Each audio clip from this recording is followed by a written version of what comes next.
aconteceu com o seu rosto? E o meu rosto tava torto. Um lado do outro. Um lado do outro tava torto. Eu falei, não sei. Ela falou assim, miga. Tem alguma coisa errada. Derretida. E ali eu entendi que era muito sério. Que o que eu tava vivendo era muito sério. Eu entrei num primeiro relacionamento abusivo sem ter a mínima noção do que estava acontecendo. Depois disso eu tive um câncer e aí Jura, eu fiquei... novinha assim? Tive com 32. Nova. E aí eu fiquei extremamente vulnerável. E depois disso aí foi ladeira abaixo. Porque ele estava junto eu com ganhei você o passaporte. ainda, não. Ah, tá. Ele já tinha ido. Sim. Mas aí eu ganhei o passaporte, tipo... era um target, né? Eu virei um alvo, assim, muito fácil. Tava vulnerável, né? Super vulnerável, eu queria ser mãe, né? Era o meu sonho, assim, tipo, o que você quer ser da vida? Mãe. Então, quando isso não aconteceu, cara, podia fazer qualquer coisa, tirasse um braço, tirasse uma perna, eu não tava ligando mais. Não fazia diferença. Então, era um voo meio kamikaze as coisas que eu me enfiava. Então, eu fui me tornando alvo sem entender que eu tava me tornando alvo. Então, as relações, elas eram... intensas num nível violência máxima. Desde o primeiro, Cí? O primeiro tinha acontecido foi antes disso, mas ele não foi tão pesado quanto os outros que vieram depois da doença. Tá, mas interessante que o primeiro... O primeiro também. Você adoeceu depois. Adoeci depois. Tá, então é como teve um hiato, teve um tempo grande, teve um relacionamento saudável no meio disso. E depois que eu fiquei doente... Aí foi só ladeira abaixo e foram só relacionamentos abusivos. Hard. Sim. Bem hard. Teu câncer foi de quê? De ovário. De ovário. Nossa, e dentro aí, da reprodução.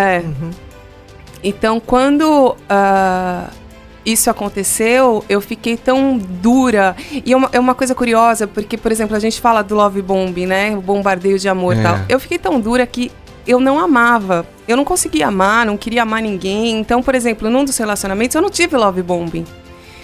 Foi muito mais uma coisa do que eu era capaz e o que eu queria pra mim. Então, é muito mais uma coisa... No livro eu falo, né? É uma peça de alfaiataria. Era o que cabia pra mim. Eu, naquele momento, se me desse amor... Você nem se deixou seduzir pelo love bomb? Num deles, não. Porque eu tava tão endurecida pelo trauma de eu queria ser mãe, não posso ser mãe, não quero ser mais nada. Eu não quero ser mais nada. Que vier. Então eu não tive, por exemplo, num deles eu não tive o love bombing. E pra mim, esse encantamento, não, né? E mesmo assim foi extremamente sedutor, porque pra mim o love bombing não fazia sentido. Então, o relacionamento com um narcisista, um abusador, um manipulador, ele é o que cabe pra pessoa. Pra mim, naquele momento, se viesse com eu te amo, eu ia mandar... Pode falar palavrão? Pode, claro. Eu ia mandar ele a merda, porque eu não queria ser amada. Eu queria um filho. O filho não veio e eu queria uma coisa mais hard. Sim, eu quero me sentir viva, nem que seja pelas mais incômodas sensações. Exato. Então, eu falo que é como se fosse... É um tailor-made. É uma construção daquilo que te cabe. É o que te cabe. E pra mim, não cabia um love bomb em um dos relacionamentos. Você tava tão mal que você nem deixou o love bomb acontecer. Não. Entendi. Então, por exemplo, tem gente que fala assim... Ah, mas pra mim não teve love bomb, então não é um relacionamento com narcisista. Tá, mas o que tá rolando com você, né? Então depende. Entendi. E aí, por exemplo, nos outros teve love bomb. Então, isso muda. Então foi isso. E aí quando eu descobri o que estava rolando, cheguei, teve o lance de chegar no Mentes Perigosas e jogar o livro fora. Depois eu vivi outros relacionamentos. Com ódio da Bia, né? O que essa mulher foi falar? Ela é louca. Essa mulher é doida. Completamente psicopata é ela. É ela, mesmo. psicopata maluca. Isso mesmo. E aí, quando foi no último... Eu só me dei conta no último mesmo. No quarto relacionamento que caiu a sua ficha. Na verdade, foi assim, eu tava muito mal fisicamente, emocionalmente, financeiramente. Eu tava mal em todos os aspectos. E aí, eu não falo da minha vida pessoal e quando a gente se encontrou lá fora, eu falei, nossa, que alegria estar aqui, né?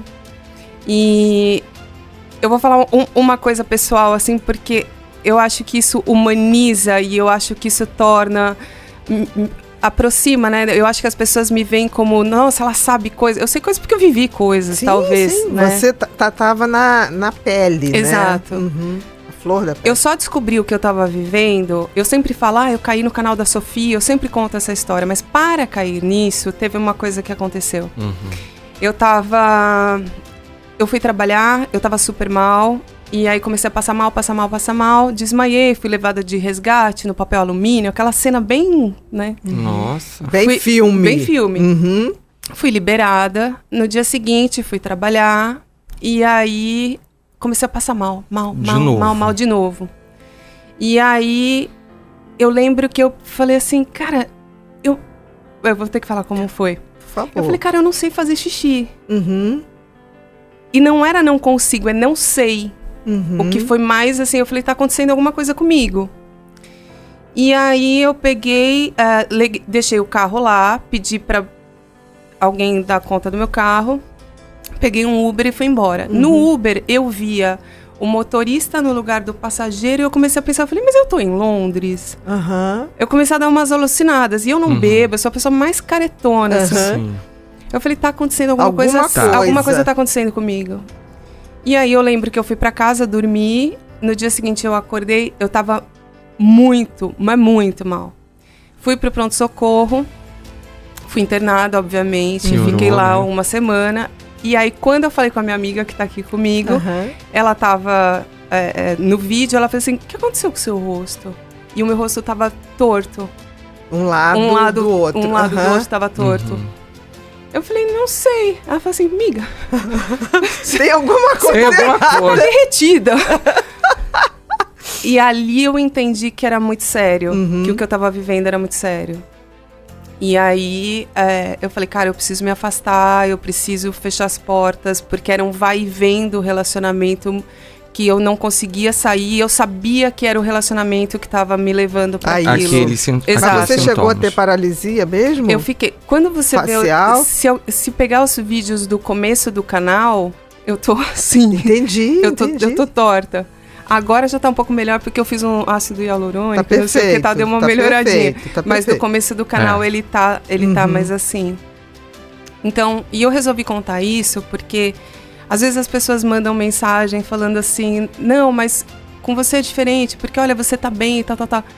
Hoje... Entendi. Você sobreviveu. Exato. Está tentando ficar bem. E tem um lance que dá pra ficar, tem que sair, fecha a porta, não interessa. As pessoas ficam muito presas assim, mas é um narcisista ou não é? É um psicopata ou não é? Você não pode rotular. Vai por você, vai pelo que o teu corpo fala. Vai pela tua sensação, vai pelo o teu corpo tá gritando, ele tá pedindo socorro. Vai por aquilo que você não merece, né? Exato. Não importa nesse momento. Se é ou não é. É você que tem que estar bem. Exato. Uma vítima, ela leva muito dedo, assim, sabe? Assim, mas você não pode falar isso é injusto. Olha o nível que chega. Quando não é culpado também, né? Exato. Exato. E é um nível de adoecimento muito sério, muito grave, muito importante para você retomar a tua vida. Demora, dá vergonha, dá medo, dá culpa, difamação. É muita coisa que acontece. Então, eu acho que hoje em dia as pessoas... É o tipo da coisa que, assim... Saber, né? É quem passa. É quando a pessoa passa por uma experiência delas. Mas, cara, se você tá percebendo que você tá num negócio tão... Teu corpo tá gritando, você não consegue... Você pode chegar nesse nível. Você não queira virar uma Simone que tem que fazer um canal no YouTube para poder sobreviver, para poder... O canal, ele foi um jeito de sobreviver. Porque eu continuava sendo perseguida. Eu já tinha uma página anônima, que era outra página. E não tinha, assim, continuava ameaça, continuava retaliação, continuavam coisas. Eu falei, cara, eu vou fazer um canal, eu vou falar o meu nome ao invés de escrever. E se Deus quiser, eu vou ter uns... Eu pensava assim, eu fiz uma listinha com os nomes de uns vídeos. Alguém vai me seguir. E se Deus quiser, eu vou ter alguém para me proteger. Então, e depois eu comecei a escrever meu nome. Mas durante muito tempo foi só falar. Era anônimo. Então é muito sério, é muito grave. E aí quebramos o espelho do Narciso e hoje quebrou. Tá quebrando, né? Quebrando. Quebra um pouquinho todo dia, né? Se você percebe se no canal ou nas mensagens ali que você recebe, você não vê jogo de sedução para tentar te seduzir? Muito. De novo? Não esses que passaram o 1, 2, 3 ou 4, mas sim uns possíveis 5, 6 que estão tentando, não, ela vai cair no meu conto. Porque isso é muito comum. Talvez não seja a maioria, acho que a maioria são mulheres. São mulheres, são pessoas né? que estão ali. Mas eu tô falando que entre uma e outra ali não entra alguma coisa assim tentando te seduzir, você é maravilhosa, não aceita isso, tentando vir pra... Porque o narcisista é um pouco disso. Ele tá vendo que você tá falando sobre aquilo ali e ele de repente tá ali falando, eu vou seduzir ela e eu vou quebrar ela de novo. Eu vou te falar que, assim... Me veio isso agora na cabeça.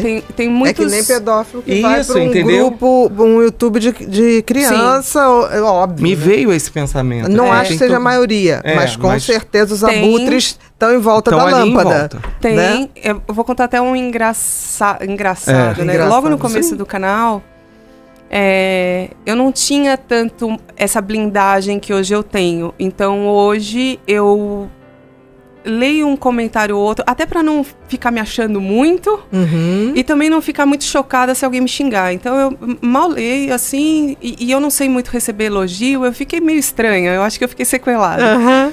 Então eu vejo de um jeito muito blindado e reservado. Mas no começo do canal eu não tinha isso. E eu tava querendo justamente montar um escudo pra mim. Então teve um cara que ele pegou e me mandou uma mensagem e eu não tinha experiência nenhuma e ele falou que ele era narcisista, que ele queria conversar. Eu falei, pô, vou conversar com um. Tô pronta. Eu achei que eu tava pronta. Vai ser bom pro canal. Eu falei, vai ser bom, vou aprender.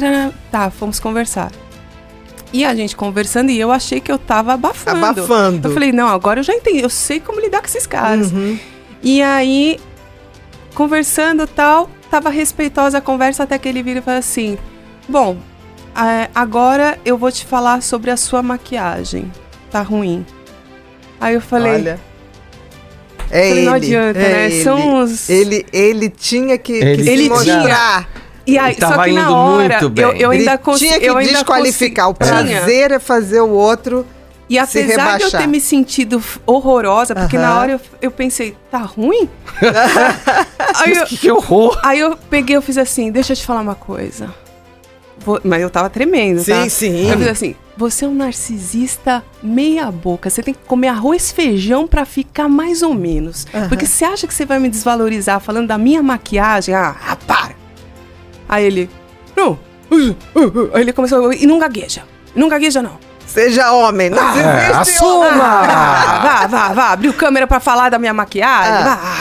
Só que eu tava assim... Sim, mas é aquela, vamos com medo, mas vamos. Eu vou enfrentar. Leva o medo pro combate. Simone, aborta essa ideia de convidá-lo. De falar com... Você não vai falar com ninguém, você não... Esquece isso. Então, hoje, a minha interação ela é muito reservada, muito blindada pro meu emocional. Faço a minha terapia, acendo os meus incensos. Tudo, isso aí. Eu tenho que cuidar da minha parte, tem que se blindar de todas as formas. Olha, você tá falando